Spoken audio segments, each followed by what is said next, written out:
ചെയ്യാൻ പോകുന്നത് വെള്ളരിക്ക പുളിശ്ശേരിയാണ്.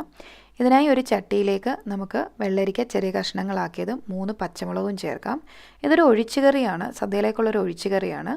1/2 ടീസ്പൂൺ മഞ്ഞൾപ്പൊടിയും കുറച്ച് വെള്ളവും ആവശ്യത്തിനുള്ള ഉപ്പും കൂടെ ചേർത്ത് ഈ വെള്ളരിക്ക നമുക്കൊന്ന് വേവിക്കാനായിട്ട് വെക്കാം. ഈ സമയത്തേക്ക് ഇതിലേക്കുള്ള അരപ്പ് നമുക്ക് തയ്യാറാക്കാം. 3/4 കപ്പ് തേങ്ങയിലേക്ക് 2 ചെറിയ ഉള്ളിയും 1/2 ടീസ്പൂൺ ജീരകവും ചേർത്ത് നന്നായിട്ടൊന്ന് അരച്ചെടുക്കാം. ഇത് അരച്ചെടുത്ത് കഴിയുമ്പോഴത്തേക്ക് വെള്ളരിക്ക ഇവിടെ വെന്ത് വന്നിട്ടുണ്ട്. ഇതിലേക്ക് നമ്മൾ അരച്ച് വെച്ചിരിക്കുന്ന തേങ്ങയുടെ അരപ്പ് കൂടി ചേർത്ത് ആവശ്യത്തിനുള്ള വെള്ളം കൂടി ചേർക്കാം.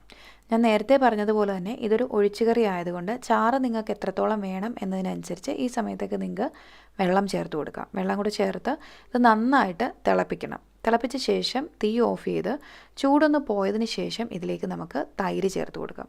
തൈര് ചേർത്ത് നന്നായി ഇളക്കി കൊടുത്ത് ആവശ്യത്തിനുള്ള ഉപ്പൊക്കെ പാകത്തിനാണെന്ന് ഉറപ്പുവരുത്തിയ ശേഷം കടുക് വറുത്ത കൂടി ചേർത്തെടുത്തിട്ടുണ്ടെങ്കിൽ നല്ല ഉഗ്രൻ വെള്ളരിക്ക പുളിശ്ശേരി റെഡിയായിട്ടുണ്ട്.